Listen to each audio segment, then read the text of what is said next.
What's up, everybody? Today's video is why the US sucks at football. My name is Greg, an American living abroad in Spain, learning the beautiful game of football, one reaction at a time with your help. Cruising towards 5,000 subscribers, so go ahead and hit the subscribe button so you can be a part of my brain trust.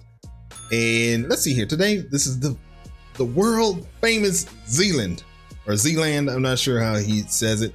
Hopefully I'm saying it somewhat correctly, but I have watched videos on his channel before. He's awesome. So I will definitely include a link in the description so you can go and show him some love. I always like to send people their way. So go on over there if you have not yet and subscribe to the channel. So this is going to be interesting. I don't know if I have any preconceived notions of why the US sucks at football. I like saying that name, by the way. Who knows why? That's probably horrible, but it's going to be interesting. I'm curious to know what the reasons are. I have some thoughts on it, but you're not here to hear what I have to say about it because I don't really know enough. So anyway, let's go see what we got. Mix. Then what are we doing? What's the point? Hey, I hate soccer. You do? Yeah. I can't stand soccer. Wow. I think that it's the least talented sport on earth. It doesn't care. Whoa. Easy, buddy. Easy, buddy. Hold on. See, this is the problem. Maybe that's why he's showing us this, because that's the problem that we have right there. Hold on. Let me make sure the volume's good for you. All right, cool. I think it is. But that's the problem, is the mindset that football sucks at something. Anyway. The United States and football don't mix. Then what are we doing? What's the point? Hey, I hate soccer. You do? Yeah. I can't stand soccer. I think that it's the least talented sport on earth. It doesn't. I'm sorry. I just don't agree with that. I mean, obviously.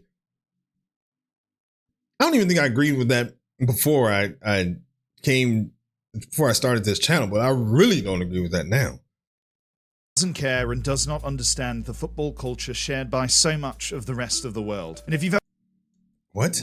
care and does not understand Why the far right hates soccer? What in the hell is that?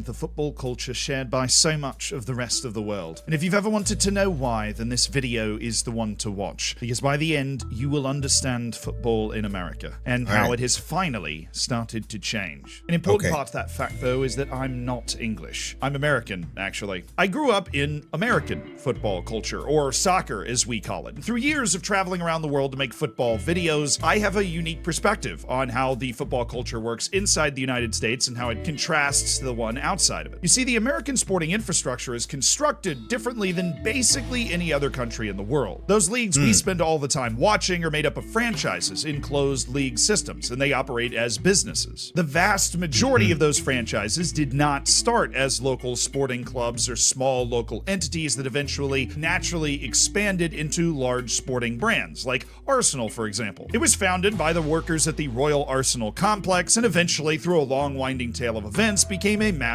sports club. And the lack of that structure in the United States means there's a lack of traditional ties to the community that would be familiar to people that grew up in a football culture. Now, that doesn't mean that the franchises don't have deep roots in their community. I grew up in Tampa, and I am a huge Tampa Bay Buccaneers, Tampa Bay Lightning, and Tampa Bay Rays fan. What I'm talking about here is something like an academy. There's no academy for the Tampa Bay Buccaneers to eventually develop some local lads to go on and one day play for their favorite NFL team. This is a result of the way sports developed in the United States. Now, it did develop at the same time as England or France, for example, but it came up around a different social pillar. While football clubs in those countries were found around different factories or town identities in the United States, sports congregated around something that was already all over the place: the local universities and colleges that blanketed the country. Leagues like the NFL or the NBA were actually formed well after college sports was already a huge attraction in America, so they were built on top of the existing infrastructure. That's where the draft comes from, this concept of university players that can no longer play at their university being then drafted into the professional leagues, and it is completely foreign to people that are used to having academies developing their players instead. But it's because those university teams already existed and were hugely popular before the professional leagues ever did. There was one sport that was so old in the United States that it dodged this. That was baseball, which was founded all the way back in the 1840s and developed a local club system similar to football clubs around the world. And as a result, each professional baseball team team has a large minor league system that it uses to develop players, which looks a lot more similar to an academy than any other American sport. By 1870, universities were already competing against each other in what would become American football, and soccer was not adopted by universities as a sport at the top level until 1959 with the modern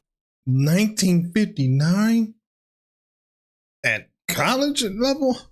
Wow, that's crazy. 1959. Dave Litterer, who maintains the USA Soccer History Archive, said that colleges were playing a hybrid, neither fully soccer nor rugby. But it's only a guess. I don't know, and neither I think does anybody else. Perhaps that is a rather unsatisfying answer in this day and age, but history is not an exact science. Now, he's talking about way back in 1870 when American football and soccer looked a lot more similar than they do now. The truth is, none of those early games played by American universities look like American football, rugby, or soccer the way that those three different sports look today. But eventually the rules of the sport that was played by these university and colleges all over the place were codified and progressed in the direction that would become American football. But what did give the United States continued exposure to the developing rules of soccer was immigration. 25 million Europeans came over to the United States from 1830 to 1930, including 8 million people from the British Isles. As a result, particularly in immigrant communities, the modern rules of soccer were played in a lot of local leagues and clubs. And it was actually out of this crop of players that the United States selected its first World Cup roster for the 1930 World Cup, the first one ever. This team, quite amazingly, managed to reach the World Cup semi-final by beating Belgium and Paraguay before getting smacked by Argentina 6-1, who would go on to lose to eventual champions Uruguay. The tiebreaker from the group stage actually gave the United States a third-place finish, which is still the best finish by any team ever from outside of Europe or South America. And the striker on that team, Bert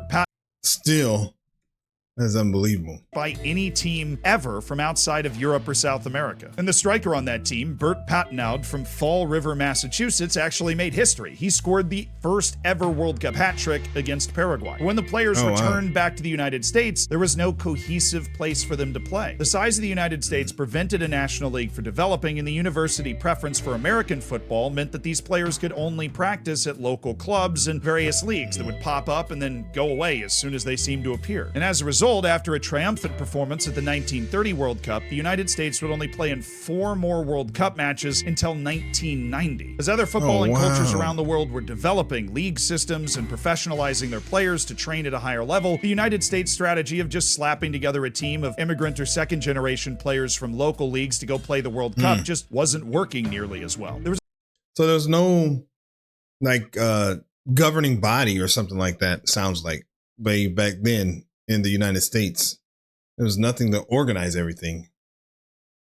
There's also this underlying factor, this driving motivation to assimilate into U.S. culture. The rules for association football were viewed as foreign. After all, the United States had its own rules, and it had its own sports. The United States is almost entirely an immigrant nation. Even in the annals of my own personal family history, there are stories of great-grandparents that didn't teach their kids their native language from where they came from because of fear of those kids being ostracized. They wanted them to be able to completely assimilate into society, and speaking another language wouldn't help them do that.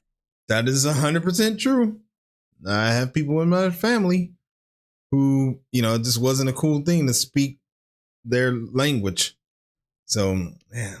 They wanted them to be able to completely assimilate into society, and speaking another language wouldn't help them do that. Which is ironic, because now it would be really helpful, but here I am trying to use Rosetta Stone to be able to get back where we started. And with all those cultural and infrastructural factors working against it and no cohesive plan to try and save association football, it just became something that nobody cared about. It is worth mentioning, though, that the United States did beat England at the 1950 World Cup in England's first ever World Cup appearance in Brazil. It's considered one of the greatest upsets in World Cup history, with the U.S. coach saying before the game that his team were sheep ready to be slaughtered, which is not a motivation tactic I'm familiar with. While England's team was obviously full of professional players, everybody on the U.S. team had jobs on the side and was still playing at those small clubs and local leagues. It is absolutely hilarious how unorganized it was compared to today. I mean, the U.S. captain was picked specifically for that game. It was some dude named Ed McIlvaney, who had been born in Scotland, and the reason they gave for picking him as the captain in that match was was, well, he was British. The guy actually went on to play for Oh, Manchester wow. United, by the way. They called him the Yank from the tail of the bank. And maybe, just maybe, with the idea of the internet and instant communication, this sort of miracle story would have spurned an interest in association football in the United States, the plucky underdogs upsetting favorites England. But none of that existed. In fact, only one American reporter was in Brazil at all, and it's because he decided that he should cover it on his own. He paid for his own trip to Brazil to cover the tournament. It was clear that the United States had settled into association football as a second-tier sport. And for 40 years, it stayed that way. The U.S. existed entirely outside of the footballing world. It played Super Bowls while the rest of the world was playing World Cups. But there was actually one very surprising silver lining that saved football in the United States, and that was university sports, actually. And first, this was actually on the women's side of the game, thanks to a law colloquially called Title IX. This was a law regarding scholarships for American university and college sports teams. Scholarships being a free ticket to go to school, which can be quite expensive in the United States, in exchange for being a very good athlete playing on one of the sports teams. Well, Title IX said that each college and university had to give out the same number of men's and women's scholarships for sports every year, and it was enacted all the way back in 1972. The problem for schools immediately was all the scholarships given out on the American football teams, because that's a sport that's only been played by men at the university level. So there was no women's team full of scholarship American football players to balance it out. This led a ton of universities and colleges to jump into creating women's soccer teams, because the teams were pretty large and the facilities were relatively cheap, so you could get a lot of scholarships to help balance out your scholarship inequity. The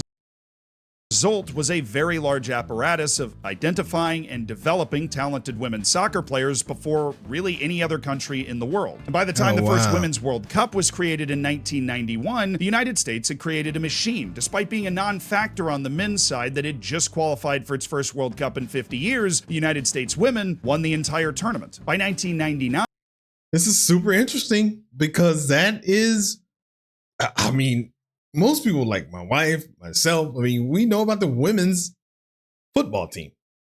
I mean, that's like the famous or popular football team in the US. So that's super interesting. Yeah. its first World Cup in 50 years, the United States women won the entire tournament. By 1999, the women's national team had become superstars because the United States was good at it. They won the World Cup in a sold-out Rose Bowl in California. Over 1.1 million people attended that 1999 Women's World Cup. The United States was clearly ready to embrace soccer for the first time as long as the team was winning. After all, the United States is a sucker for a spectacle. And it was through star power that the men's side of things got its first jolt, its first false start, when Pele signed for the New York Cosmos in 1975, and him and a couple of other famous footballers from days gone by were selling out American football stadiums because people wanted to watch them play. The star-studded NASL was the United States' first serious attempt at a top-level outdoor professional league, but once the star power departed, the NASL quickly folded back into nothingness. All the while, the grassroots development of American men's players was not kicking on at all. In fact, because of the American football scholarship disparity in Title IX, there are a lot less men's university teams than there are women's university teams. By the time the NASL failed, the American FA knew that it had to do something else, so it launched a wild bid for the 1986 World Cup. And while that They are playing on AstroTurf. Hell no. something Is else. that So it launched a AstroTurf? wild Yes. bid for the 1986 World Cup. And while that bid failed, the United States eventually won the bid for the 1994 Men's World Cup, despite having never qualified for a World Cup past 1950. And it was at that moment, once again, surprisingly, that university sports came to the aid of American football. Well, not American football, but like American association football. I was bound to mess that up eventually. After all, after the NASL disappeared, there was no professional outdoor league. The high amateur level of university soccer on the men's side, as limited as it might be, was the highest level you could play outdoors in the country. The U.S. coach Bob Gansler picked a team of players fresh out of college to try and make it to the 1990 World Cup in preparation for 94, and those players were given small contracts by the American FA so they could train professionally in preparation. Gansler said of his team, many of them were second-generation immigrants. Their parents and family lives different from an apple pie American ideal. They loved a sport that many around them reviled. That last bit we will come back to later, don't worry. The qualification That's crazy. They love the sport that many of them revile. That many around them reviled. That last bit we will come back to later, don't worry. The qualification for 1990 was huge because there were rumors that if the United States couldn't make a decent showing at the 1990 World Cup, that the 94 World Cup might actually be pulled. And it all came down to a final qualifying match at, get this, Trinidad and Tobago, which hadn't lost at home in 2 years at that point. The National Stadium in Port of Spain was packed, and the United States managed to deliver what was perhaps its most important win ever on the men's side. A stunning strike from Paul Caligiuri gave the Americans a 1-0 win. Putting it in to Caligiuri. Beats the first man. A left-footed shot. Paul Caligiuri has scored a goal. The USA lead 1-0. The United States arrived at the 1990 World Cup, its first in 50 years, with a thud, a 5-1 loss against Czechoslovakia. And the next match was against the hosts, Italy, and that match was projected to get wildly out of hand. I mean, why wouldn't it? The United States was essentially a college all-star team with 1 or 2 professionals thrown in for spice and flair against a team that had Baresi, Maldini, Baggio. But in a gutsy performance, the United States only lost 1-0. It was a result so surprising that the host nation fans actually booed their star-studded team off the field. It was also a performance that opened doors for Americans in European leagues in a serious way for the first time, with 10 players from that team in 1990 going on to sign contracts to play professionally in Europe. That included John Harkes, the first ever American to play in the Premier League, and recognizable names like Casey Keller. This produced a much more competitive team at the 1994 World Cup for the United States, where it pulled off a shocking upset of Colombia to actually make it to the knockout stages in its home World Cup. And that home World Cup coincided with the founding of MLS, which was the first sustainable professional outdoor league in the United States in 1994. Although that wasn't clear immediately because MLS was a bit fledgling in its early years, but was able to build itself up by convincing owners to buy into the league instead of individual teams. But it also was designed to appeal to an American public that was used to franchises in closed leagues. I made an entire video about MLS. I'll link you to it at the end of this video, but the point is eventually it developed into a very profitable league structure that could also produce and develop professional players in a way the United States has never been able to do before. But it's still not developing players the same way a club in a normal footballing culture would because of university sports. University men's soccer went from a help to get the national team off the ground to a hindrance, often forcing young players to choose between multi-year commitments to play at a university or just going pro out of high school at 17 or 18 years of age. Not to mention the serious issues caused by a lack of football academies in the United States because MLS, which is a closed system, is only going to have 30 teams in it, which means everybody else has to pay for play in the youth systems that they want to participate in. For example, the travel team I grew up playing in ended at U18 because after that everybody just got a job or went to college. There was no senior club attached to it that was playing in like the 4th tier of anything. That doesn't exist. But there was and still is a more significant cultural inertia for football to overcome in America. And this brings me back to that comment that the US coach made when he was building his 1990 squad, talking about how the sport was reviled. Now, there are no facts here, no quantifiable way to discuss this, but the coach captured a long-held distaste that many Americans felt for soccer when he used the word reviled. Because of how sports and society developed in the United States, as we just talked about, soccer was a foreign sport. It was played by the other. It was un-American. And so the more American you became as an immigrant, the less you played it. And as a result, it became excluded from the American national ideal. When playing That's true. That's true. It was considered un-American because it's not where it started. I don't know. That's another video, probably on a different channel. Oh no, you can check out our other channel, Greg and Lisa React. That's probably something we would talk about. But yeah, that is so true. Just that's how the United States is. It's like we do American things. I'm doing in quotes because I'm not saying I necessarily agree with that, but that's how it is over there. And football wasn't an American thing, so it had to be forced onto them. Less you played it, and as a result, it became excluded from the American national ideal. When playing American football, for example, and let's say you weren't playing tough enough to the coach's liking, it wouldn't be out of place to hear the coach say something like, "Come on, this isn't soccer, stop flopping around." In the United States, we like to think of ourselves as very tough, and American football in particular embodies this. It's a brutally tough sport, and soccer was soft by comparison. This is hard to explain. Well, I mean, I was thinking that too, but if you compare it to the other the three major sports are in the US are football, baseball, and basketball. So baseball obviously is not necessarily a tough sport in terms of physicality. And I guess basketball is not anymore. That's my own personal issue. So I don't know. I don't know what I'm saying. It's a brutally tough sport, and soccer was soft by comparison. This is hard to explain as an American, but we essentially have an inferiority and superiority complex at the same time. We lack. Imagine that. Imagine that.